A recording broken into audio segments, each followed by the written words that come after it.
Bismillahirrohmanirrohim. Halo, assalamualaikum teman-teman semua. Gimana kabar kalian? Semoga selalu senantiasa diberikan kesehatan dan keberkahan ya. Amin. Baik, kali ini seperti judul yang ada, saya akan sharing kepada teman-teman semuanya. Gimana sih rasanya hamil lagi setelah sesar 17 bulan? Tapi di sini saya nggak mampangin muka tok ya teman-teman, karena saya kurang pede, jadi diselingi sama bersih-bersih kulkas. Sebelum lanjut ke videonya, jangan lupa ya teman-teman buat bantu subscribe, like, komen, dan nyalain notifikasi biar selalu standby dengan video-video terbaru dari saya. Dan makasih banyak juga teman-teman yang udah mampir, yang ngeklik video ini. Baik, kita mulai aja ya teman-teman. Jadi tuh awalnya saya terakhir menstruasi itu bulan Januari. Biasa sih saya di awal Januari itu biasanya mens, tapi ternyata di awal Februari itu saya nggak mens teman-teman. Jadi mau nggak mau harus coba tes pack, dan ternyata alhamdulillah Allah kasih kepercayaan lagi, dan itu si kakak masih usia 18 bulan. Hitungan kehamilannya itu udah masuk di bulan pertama ya teman-teman, berarti usia kakak 17 bulan saya sudah hamil lagi. Baik, kalau bahas apa nggak kasihan sama anak pertamanya, gimana lagi dong teman-teman. Anak itu kan termasuk rezeki ya kan, jadi patut kita syukuri, dan alhamdulillah banget berarti saya dikasih kepercayaan lagi dalam waktu dekat. Dan saya percaya Allah itu pasti akan membantu saya, karena apa-apa yang terjadi pada saya itu sudah pasti yang terbaik, itu yang saya yakini teman-teman. Sebenarnya setelah saya kontrol jahitan di akhir itu di rumah sakit, dokternya itu nyaranin dari awal, ibu lebih baik pakai spiral aja karena KB yang aman itu spiral. Tapi di sisi lain saya tuh masih ngeri-ngeri sedep gitu teman-teman. Jadi saya masih berpikir-pikir aja dulu KB apa yang baik untuk saya. Nah pada akhirnya saya itu nggak jadi KB spiral di rumah sakit. Nah coba ke bidan terdekat, saya nyoba namanya KB 3 bulan. Itu satu kali suntikan katanya berjangka 3 bulan. Nah bulan pertama itu saya mens. Nah bulan kedua dan ketiga saya nggak mens sama sekali. Terus juga di badan tuh ngerasa nggak enak banget, makanya suami nyaranin untuk berhenti dan nggak lanjutin KB 3 bulan itu teman-teman. Nah terus nggak KB-KB lagi deh, dan pada akhirnya saya hamil anak kedua. Nah setelah udah masuk kandungan sekitar 1,5 bulanan itu saya langsung kontrol ke rumah sakit Hermina Grand Wisata. Itu rumah sakit yang dulu saya kontrol dari awal hamil sampai kelahiran anak ke pertama itu di sana teman-teman. Balik lagi ke dokter Anandia Yuska, alhamdulillah sih itu dokter rekomend. Nah setelah saya booking dia, ternyata dokternya itu lagi nggak ada teman-teman, jadi bentrok di rumah sakit lain karena dia ada tindakan. Jadi keesokan harinya saya balik lagi ke dia dan konsulin ini, gimana nih dok, saya hamil lagi, jelas-jelas jahitannya ini kan belum 2 tahun ya.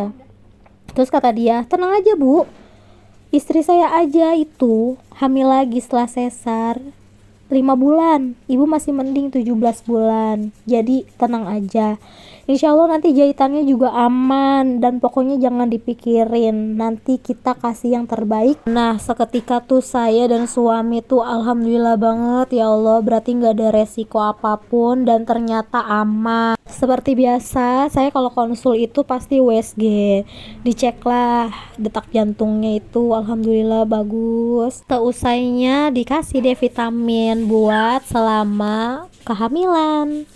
Nah lanjut, apa sih perbedaan hamil anak pertama dengan kedua? Jelas banyak banget perbedaannya ya teman-teman. Saat saya hamil anak pertama itu Masya Allah, benar-benar maboknya Masya Allah teman-teman.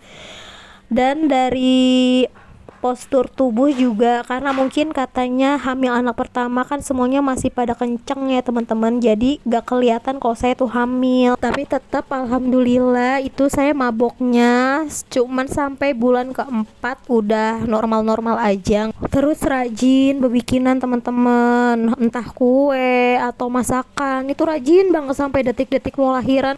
Nah, dari segi timbangan berat badan juga nggak terlalu drastis naiknya teman-teman. Jadi awal hamil itu berat saya 45 dan ketika mau lahiran itu beratnya cuma 60. Jadi kan naiknya cuma 15 kilo aja. Nah, singkat cerita di anak pertama saat lahirannya tuh lucu teman-teman.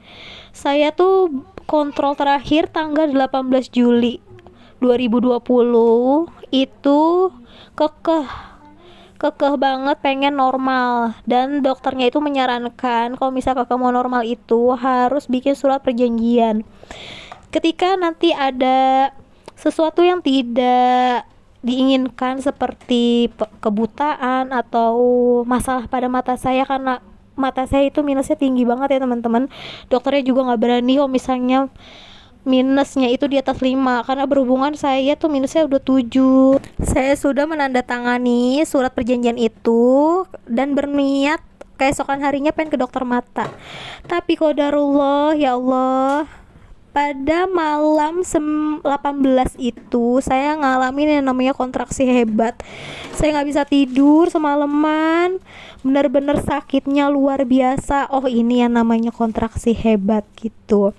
Terus pagi-paginya tuh saya udah niat nih teman-teman buat mandi, buat jalan, buat ngecek mata, tapi ternyata ada darah. Saya kira itu ada pembukaan teman-teman, dan ternyata itu ketuban saya udah pecah, udah rembes banget. Pas pengen berangkat ke rumah sakit juga itu udah ser-seran air ketubannya. Nah, sesampainya di rumah sakit Hermina Grand Wisata langsung buru-buru menuju UGD, dan di sana disambut dengan baik. Setelah semuanya dicek, ternyata kemungkinan untuk normal itu 5%. Ya udah ya teman-teman, mau gimana lagi, berarti ini udah takdir saya untuk operasi sesar. Dan jujur teman-teman, saya nggak pernah yang namanya masuk rumah sakit dengan rawat inap, nggak pernah. Jadi ngerasain deh yang namanya diinfus, dimasukin ke ruangan operasi. Ya nggak apa-apa sih teman-teman, yang namanya udah takdir, udah qadarullah, jadi kita harus menjalaninya. Baik, kita lanjut. Apa sih perbedaan di anak kedua? Di anak kedua ini jelas-jelas postur tubuh saya itu sangatlah kelihatan besar teman-teman. Di hamil ketiga dan 4 bulan tuh udah kelihatan baby boomnya tuh besar banget. Nah, sekarang kan udah jatuh di usia kehamilan 7 bulan. Itu kelihatan banget kayak hamil 9 bulan pas anak pertama teman-teman. Dari segi mual juga sama sih, hanya di bulan pertama sampai bulan keempat itu mual hebat, dan selanjutnya itu aman-aman aja. Kemudian dari segi berat badan nih, hamil 7 bulan itu udah masuk di 60 kilo, Masya Allah. Baik teman-teman, segitu aja sih sharing saya mengenai hamil lagi setelah sesar 17 bulan. Mohon doanya ya teman-teman semuanya, semoga persalinan nanti diberikan kesehatan, keselamatan, kesempurnaan. Mohon maaf apabila ada kata-kata yang kurang berkenan. Semoga video kali ini bermanfaat buat teman-teman semuanya. Akhir kata, wassalamualaikum warahmatullahi wabarakatuh.